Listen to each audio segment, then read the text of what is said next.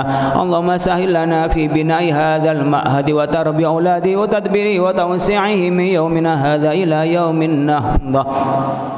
اللهم لا تدع لنا في مقامنا هذا ذنبا إلا غفرت، ولا عيبا إلا سترت، ولا مريضا إلا شفيت، ولا دين إلا قضيت، ولا ضالا إلا هديت، ولا حاجة من حوائج الدنيا والآخرة إلا قضيتها ويسرتها. اللهم إنا نسألك العافية وتمام العافية ودوام العافية وشكر العافية. ربنا آتنا في الدنيا حسنة وفي الآخرة حسنة وقنا عذاب النار.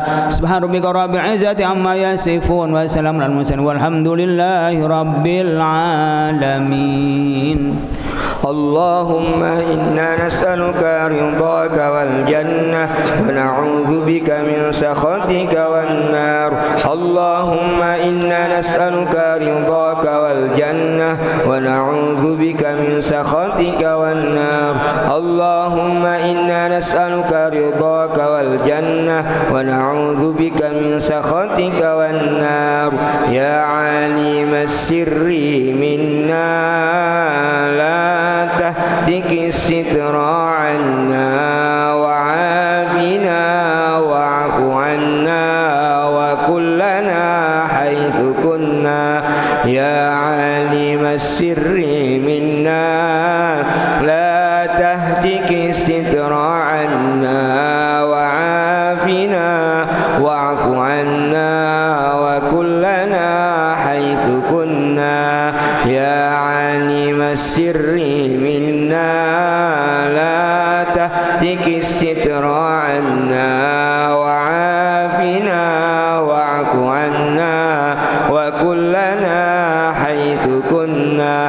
يا الله بها يا الله بها يا الله بحسن الخاتمة. يا الله بها يا الله بها يا الله بحسن الخاتمة. يا الله بها يا الله بها يا الله بحسن الخاتمة. يا لطيفا بخلقه يا عليما بخلقه يا خبيرا بخلقه الطف بنا. يا لطيف يا عالم يا خبير يا لطيفا بخلقه يا عليما بخلقه يا خبيرا بخلقه الطف بنا.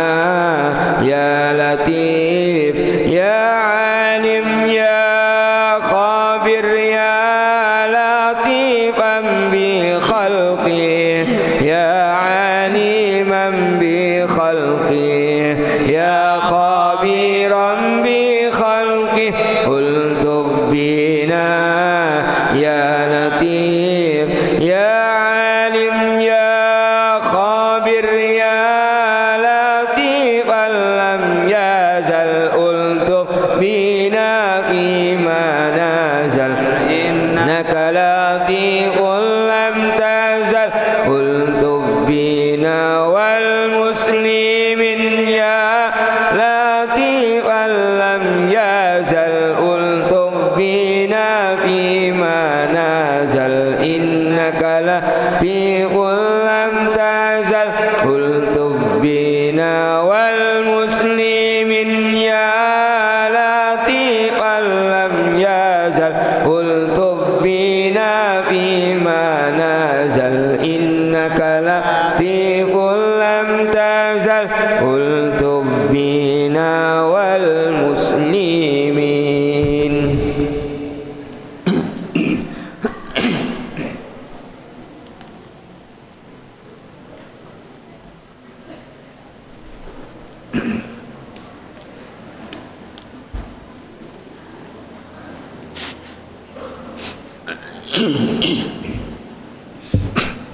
Alhamdulillah, alhamdulillah wa syukur wassalatu wassalamu ala rasulillah wa ala alihi wa ashabihi wa mawalah. La hawla wa la quwata illa billah. Subhanaka la ilma lana illa ma'allamtana innaka antal alimul hakim. Bapak-Ibu sekalian, kita bersyukur kepada Allah Subhanahu wa taala di pagi hari yang cerah di awal bulan Agustus, bulan kemerdekaan Republik Indonesia. Mungkin sekarang tanggal 1 bulan Muharram Safar. Ya, udah tanggal 1 Safar. Kalau kemarin tanggal 1 Agustus. Insya Allah nanti kita akan maulidan tanggal 6 September di tanggal 12 bulan Rabiul Awal. Insya Allah. Ibu bapak yang mau maulidan bareng, khusus yang mujahadah itu bebas hadir, tidak bebas untuk tidak hadir. Artinya harus hadir. Karena memang tempatnya sedikit di sini, kalau terlalu ngundang dari luar itu menjadi nggak khidmah. Mungkin rame, tapi akhirnya rame nggak dengerin pengajiannya atau tidak sholawatan. Nah, jadi kita ini sesuai kapasitasnya. Di pesantren ini paling kapasitasnya 1000. Di depan itu lebih dari 1000 itu sudah crowd. Itu pun 1000 yang parkir udah di luar, nggak bisa parkir di dalam kecuali narasumbernya.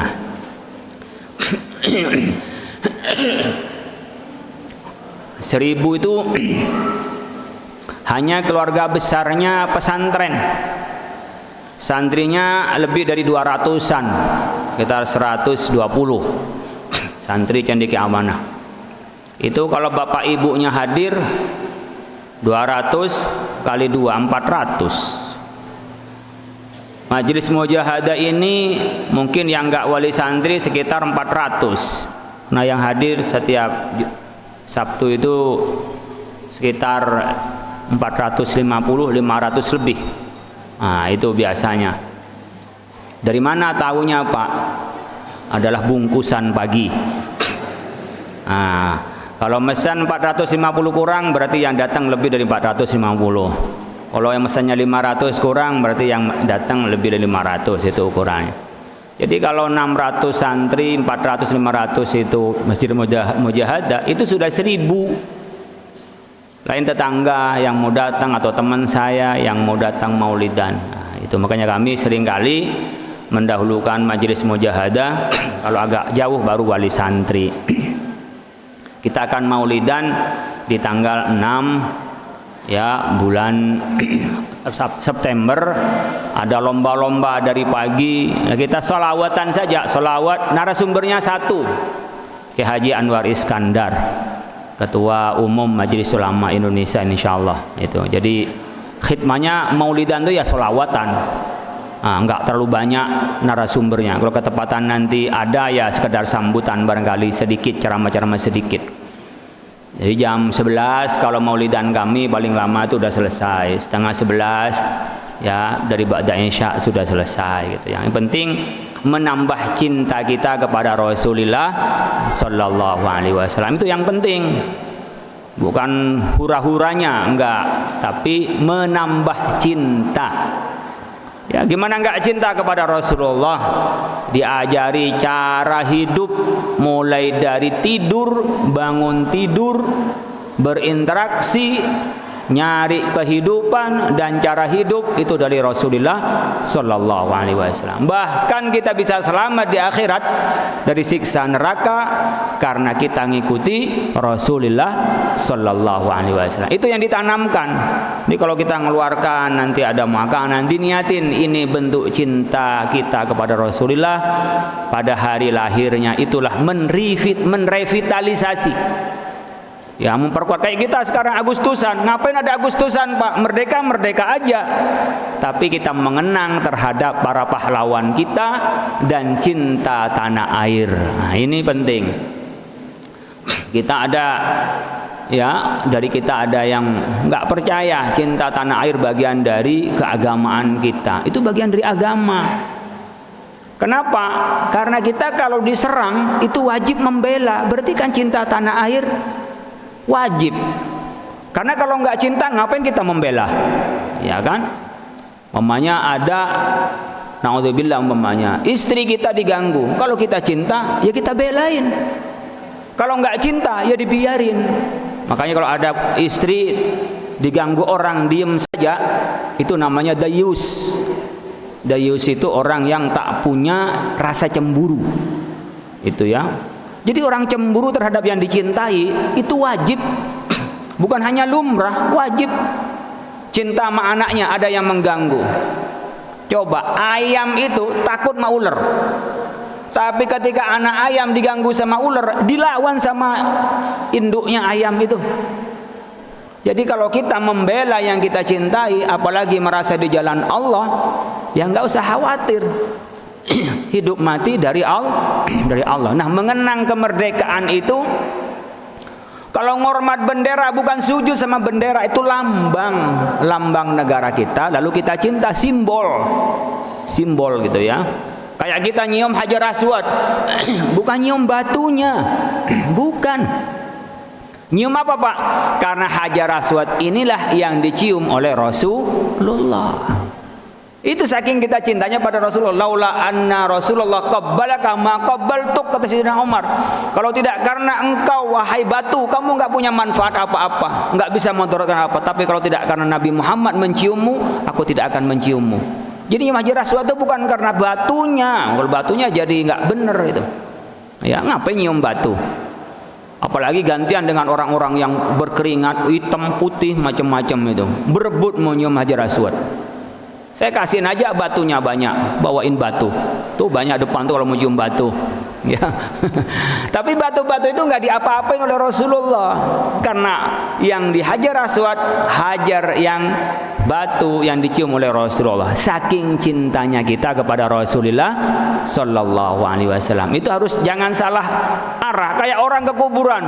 Nggak boleh Pak kuburan Pak. Kalau nyembah kuburan ya nggak boleh. Orang di kuburan itu kalau mendoakan orang yang di kuburan dianjurkan. Kuntu nahaitukum an ziyaratil kubur ala fazura. Dulu saya pernah melarang orang ziarah kubur. Kenapa? Masuk kuburan itu cuman sambat-sambat, nangis-nangis, nggak karuan, nggak jelas. Hanya karena kangen sama orang tua. Ya nggak boleh. Ini sama dengan santri-santri baru, awal-awal nggak boleh orang tuanya ikut ngaji. Kenapa? Khawatir pas ngaji pulang ikut ibunya. Iya. Nanti kalau sudah bulan ini, nanti udah boleh nanti orang tuanya. Ya, sekarang ngaji biar apa? Dia belum stabil. Kalau yang lama didatangin santai aja itu ya.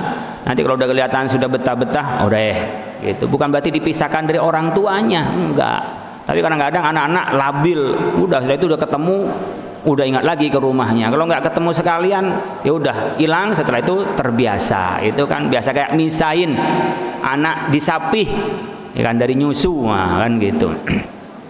Ini kan disapih sebenarnya. Yang biasa itu tergantung sama orang tuanya, sekarang diajari mandiri anaknya itu. Ya korban lah.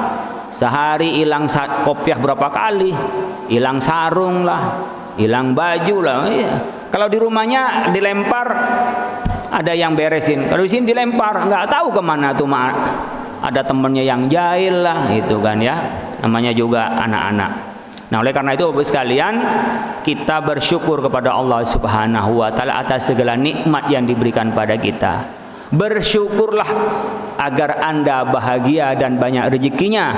Jangan nunggu Anda itu banyak rezeki baru bersyukur. Nanti kalau saya begitu, saya mau bersedekah. Udah sedekah aja, nggak usah nunggu-nunggu. Nanti sesuatunya itu terjadi dan Anda sudah bersedekah. Kalau enggak, yang kita inginkan tidak terjadi dan kita tidak bersedekah. Itu. Bapak sekalian, kita masih masuk dalam darajatul qiyam bil ingkar. Derajat kita, level tingkatan kita ingkar pada kemungkaran. Jadi tidak cukup jadi orang soleh, tapi juga muslih. Tidak cukup jadi orang baik, tapi harus memperbaiki orang lain. Jadi yang penting saya baik, jangan. Harus berpikir gimana orang lain bisa ikut baik. Sama, oh saya ini kaya, gimana bisa ngajak orang kaya? Oh saya ini, apalagi umpamanya punya pekerjaan, gimana ngajak orang bekerja? Jadi berpikirnya itu berpikir ngajak orang lain. Ya, itu sudah harus ditanamkan. Santri-santri belajar, biar saya pinter Pak. Kalau pinter ngapain? Biar saya dapat pekerjaan Pak. Kalau dapat pekerjaan, saya kaya Pak. Setelah kaya, saya bisa beli mobil, bisa begini. Itu benar. Tapi ada yang lebih benar apa? Saya biar pinter Pak. Kenapa kalau pinter? Saya nanti bisa ngajarin orang. Kalau pinter, gampang cari uang. Kalau pinter, gampang berkuasa. Untuk apa? Saya bisa menyebarkan harta saya, kesejahteraan saya kepada orang-orang. Pinter saya bisa ngajarin orang-orang. Kalau saya berkuasa, saya akan ciptakan keadilan kepada orang-orang. Begitu berpikirnya. Jangan berpikir saya pinter, saya kaya, saya hebat. No, bukan. Itu bukan tipe santri. Makanya di sini sudah diajari. Oh, anak-anak udah bisa bahasa Fatihahnya udah fasih kata Ustaz Sodik. Yang ngajar Al-Qur'an udah jadi imam. Jadi besok udah nggak sholat sendirian, pulang ke rumahnya ajak ibunya, ajak bapaknya jadi imam. Begitu. Bisa gantian dengan bapaknya kalau bapaknya jadi imam. Kalau bapaknya nggak bisa jadi imam, ya anaknya jadi imam. Anak-anak yang sudah fasih diajari khutbah. Di sini kami memang silakan yang mau Jumatan ke sini silakan, tapi lebih banyak santri, nggak terlalu ngundang orang luar. Kenapa? Karena khotibnya santri. Kiainya paling 6 bulan sekali khutbah. Khotibnya itu santri, ketepatan dia salah, naik lagi. Jadi orang yang pernah nyantri di sini harus pernah baca khutbah Jumat. Jadi keluar disuruh khutbah Jumat, nggak canggung lagi. Kalau belum pernah mencoba, takut. Di pesantren nggak pernah nyoba. Ya sudah, di sini tempatnya salah dan luput, kemudian diperbaiki. Nah, itu tempat latihannya di sini. Jadi kalau nanti ada yang Jumatan di sini, Allah khotibnya anak-anak, khotibnya salah, ya memang tempat berlatih di sini. Ya, tidak untuk umum. Tapi kalau mau Jumatan di sini, mau nerima pola begini, silahkan. Kita tidak menolak. Itu ya. Ini cara yang kami lakukan. Pesantren menjadi penggodokan kader bukan hanya untuk dirinya sendiri, tapi untuk orang lain. Selalu berpikir gimana menyebarkan kebaikan. Karena orang sukses itu bukan orang yang kaya, bukan orang yang pinter, bukan orang yang jadi presiden, bukan, belum tentu sukses. Apa sukses itu? Khairun nasi indallahi anfa'uhum linnas. Sebaik-baik manusia itu sukses kalau bisa memberi manfaat pada orang lain. Makin banyak memberi manfaat, itu makin sukses hidupnya. Harus punya kategori sukses.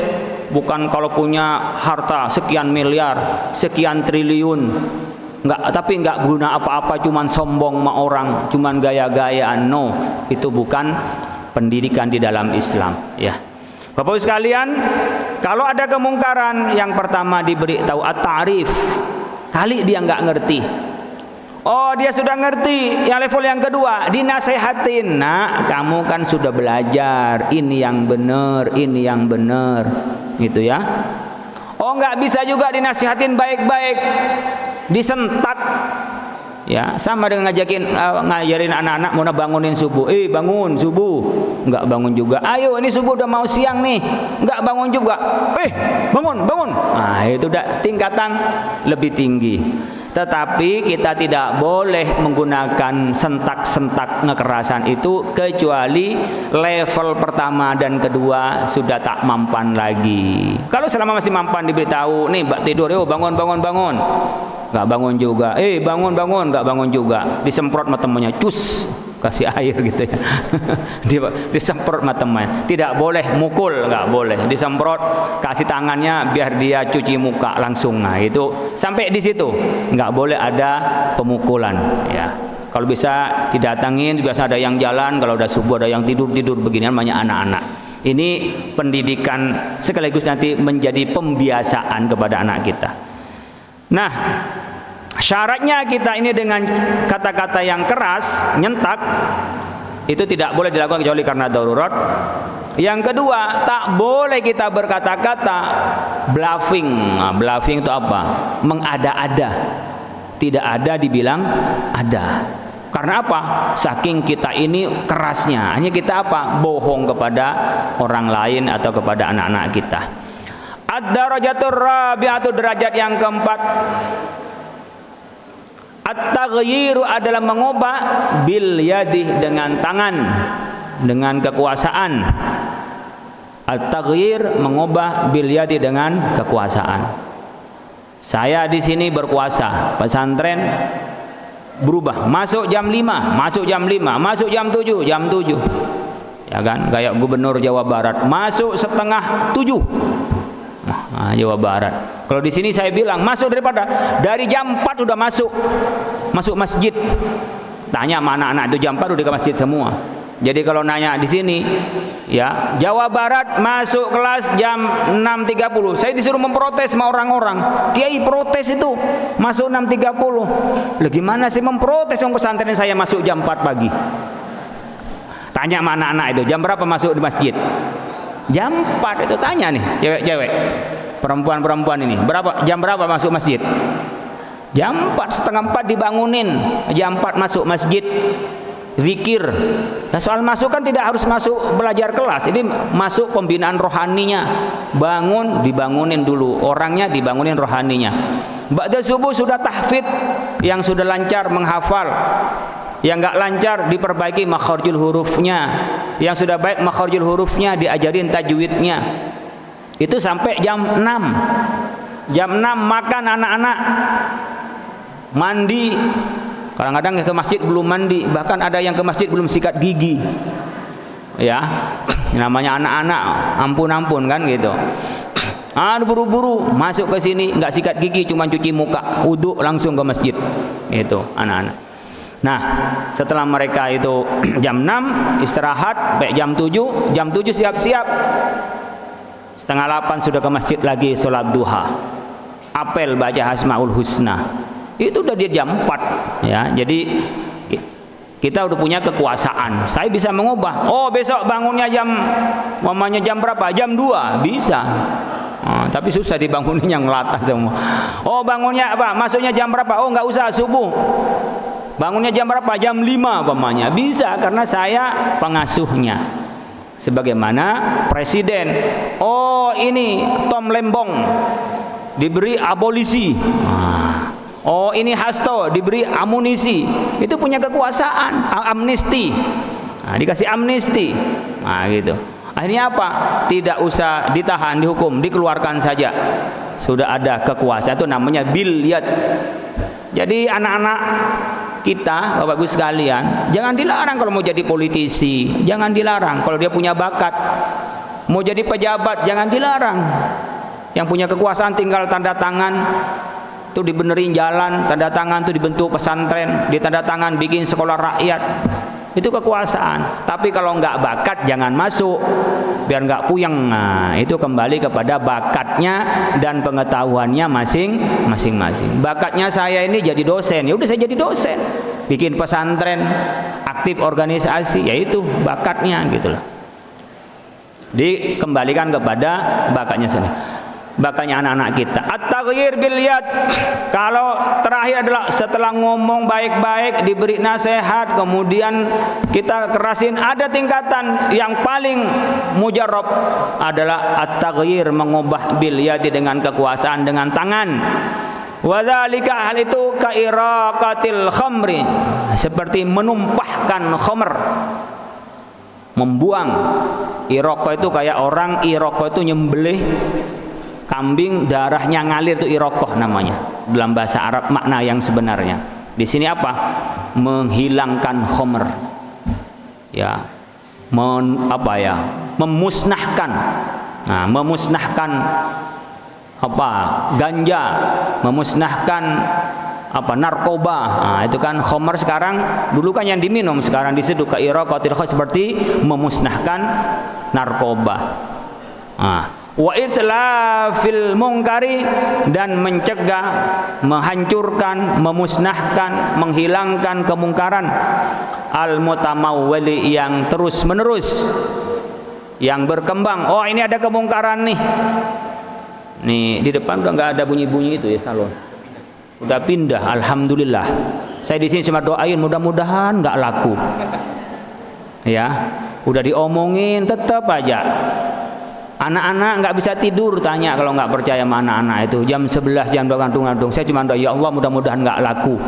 Itu aja sama saya. Biar aja sampai yang punya. Kalau nggak laku pindah, karena nggak laku mungkin diantara doa kami. Kenapa? Mengganggu. Saya nunggu yang lain yang protes.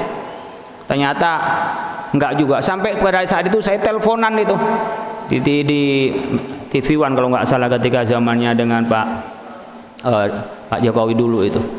Didatangi oleh juga Satpol PP, enggak pindah-pindah juga. Nah itu.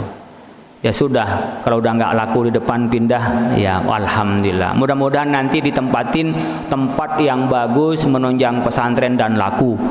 Pokoknya jadi warung di depan, warung makan, sehingga kalau wali santri ke sini mau makan-makan di depan gitu. Nggak melarang orang bisnis, tapi kan kalau jam 12 malam, jam 1, ya Allah, bagluk-bagluk. Saya tidur di sini itu ramai sekali di depan. Saya nggak punya kuasa. Apakah disuruh keroyok oleh santri, kan cuman berantem, nggak selesai. Akhirnya apa? Kami doa, sudah lapor pada pemerintah, itu di depan bikin mengganggu. Nah, enggak juga ya, didatangi oleh Satpol PP katanya, dulu masih wali kota yang lama itu, tapi tidak pergi juga. Ya alhamdulillah sudah pergi, anak-anak bisa tidur. Karena anak-anak di sini itu jam 10 harus sudah tidur. Kenapa? Ya biar mereka detoksifikasi, seharian capek loh anak-anak kita itu. Ini udah, biar kalau yang baru-baru belum terbiasa itu begini-begini. Nah, terus kemudian mau tidur diganggu dengan bunyi-bunyian. Anak-anak di sini sehari semalam belajar loh, zikir kerjaannya. Ya, mereka itu belum banyak dosa seperti kita. Kemudian mau berbuat baik diganggu oleh orang sebelah. Haknya dia juga cari penghidupan, iya. Tapi ketika sampai tengah malam bunyinya itu bangklung ke sini itu. Ya itu diantaranya. Tapi kita nggak bisa berbuat apa-apa. Sampai ngelapor pada wali kota saat itu dan didatengin, tapi berhenti 2 hari 3 hari, besoknya mulai lagi gitu. Hanya kita doa, mudah-mudahan yang di sekitar pesantren adalah kegiatan yang baik, tidak mengganggu pesantren. Kami pun pesantren berusaha tidak mengganggu sebelah. Ini mic adzan bisa dilihat, adzan pun kami tidak keluar karena sudah ada Al-Khairiyah yang sudah adzan keluar. Kami cuma di dalam, tidak keluar, sehingga sebelah perumahan tidak terganggu kalau mau istirahat. Kami pun tidak mengganggu sebelah sebisa mungkin. Tapi kalau ada orang yang merasa terganggu oleh kita, ya mohon maaf kalau ada yang merasa terganggu. Mungkin kami sedang melaksanakan kewajiban kami mendidik anak-anak kami. Kami sudah berusaha untuk tidak mengganggu orang lain. Nah, Bapak Ibu sekalian, kita bisa mendorong anak-anak kita yang punya kemampuan tangan kekuasaan. Kalau yang dari santri jadi wali kota, jadi santri jadi gubernur, santri jadi presiden, jadi menteri, insya Allah masih ada bau-bau santrinya. Senang selawatan, senang zikir, senang baca Quran, pasti masih ada.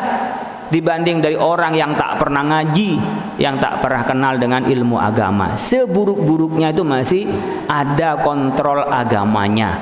Ya, ini pentingnya anak-anak kita didorong. Di sini nanti kalau yang mau jurusan umum, ada jurusan umum, kita akan berikan fasilitas bagaimana cara mendapat beasiswa, bagaimana bisa masuk perguruan tinggi umum. Kita datangnya kan nanti bimbingnya, bimbelnya dan seterusnya. Itu Bapak Ibu sekalian. Ka'iraqat au daf'u an muharramin. Ya. Audaf'u atau menolaknya an muharramin, dari satu yang diharamkan. Ini kalau orang nggak baca an mahramin, di mahram saudara, muharram, harramah, muharramin, muharramun, ya, yang diharamkan. Jadi kalau ada yang haram dia bisa nolak, nggak boleh nih mau mendirikan diskotik, dia bisa melarang, nggak boleh. Itu yang pas keluar ke sana, oh pas mau di GDC ada warung makan, sudah tinggal buka, ditutup karena tidak sesuai dengan tata kotanya. Bisa kalau pemerintah. Kalau kita melarang, berantem.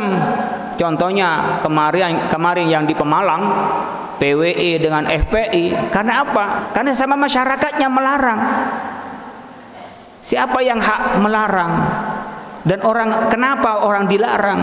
Oh, dia tidak melanggar apa-apa. Akhirnya dengan kekerasan jadinya berantem. Maka jangan sampai ingkarul mungkar dengan cara mungkar, mencegah keburukan jangan dengan cara buruk. La yu'allijul khata' bil khata'. Jangan kita ini menyelesaikan masalah dengan menambah masalah. menyelesaikan masalah dengan jalan keluar. Itu yang kewajiban bagi kita. Jadi tidak setiap kemungkaran lalu kita melakukan dengan cara mungkar. Oh, ini ada apa? Ada kemungkaran orang minum minuman, lalu kemudian kita tusuk, dia tempeleng, kita penjara. Lah kita siapa? Oh, bukan penegak hukum. Itu ada prosesnya, ada bagiannya tersendiri. Walaisa, dan tidak ada ila ahadir ra'iyati, pada salah satu rakyat, illa daf'ah, kecuali menolak. Sebagai rakyat saya menolak. Ada orang namanya, ini kita sekarang ada masalah dengan banjir. Banjir air itu dari sini masuk ke sini semua, dari sini masuk ke semua. Bahkan dari atas itu turun ke sini semuanya. Kita besarkan begini sambil kita laporkan kepada wali kota, gimana bisa dialihkan air itu? Yang di atas itu dialihkan jalan kemana? Tidak turun ke sini semua, ke jalan semua. Sehingga enggak tumplek semuanya ke sini. Ya, kita apa biasanya menolak, menyampaikan. Tidak boleh kita, oh ketika hujan kita bikinkan hadang sendiri. Ya enggak bisa begitu, itu tuh menolak. Nanti kan dilaporkan pada pemerintah, pemerintahlah yang melakukan pencegahan agar aliran air itu lebih baik. Seperti itu. Wa ammal iraqatu, adapun memusnahkan, wal itlafu, dan melarang, merusak kemungkaran, fa ilal wulati, maka kepada penguasa, wa ma'dzunihim, dan kepada izinnya mereka.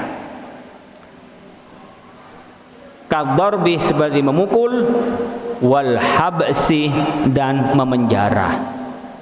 Jadi yang berhak untuk memukul, kayak dulu ketika Covid itu ada orang keluar dihadang. Mungkin bisa kalau yang arah kayak hukum di Aceh itu dipecut, nah itu dipukul kan. Kita dihadang, kita dialihkan pemerintah. Kayak di jalanan ada polisi, ini ditutup oleh siapa? Oleh polisi. Itu bisa kalau polisi, bukan Pak Ogah. Kalau Pak Ogah nggak punya hak, dia itu volunteer. Membantu karena mungkin polisi nggak ada, membantu mengurai, bukan dia yang punya kuasa. Yang punya kuasa adalah polisi lalu lintas. Kalau bukan penguasa, ya tidak bisa melakukan hal itu. Allahumma anfa'na bima 'allamtana. Allahumma anfa'na bima 'allamtana. Allahumma anfa'na bima 'allamtana. Allahumma 'allimna bima yanfa'una. Allahumma faqihna wa faqih ahlana wa qarabatin lana fi dinina. Rabbana atina fid dunya hasanah wa fil akhirati hasanah wa qina adzabannar. Subhanarabbika rabbil izzati amma yasifun wa salamun alal mursalin walhamdulillahi rabbil alamin. Assalamualaikum warahmatullahi wabarakatuh.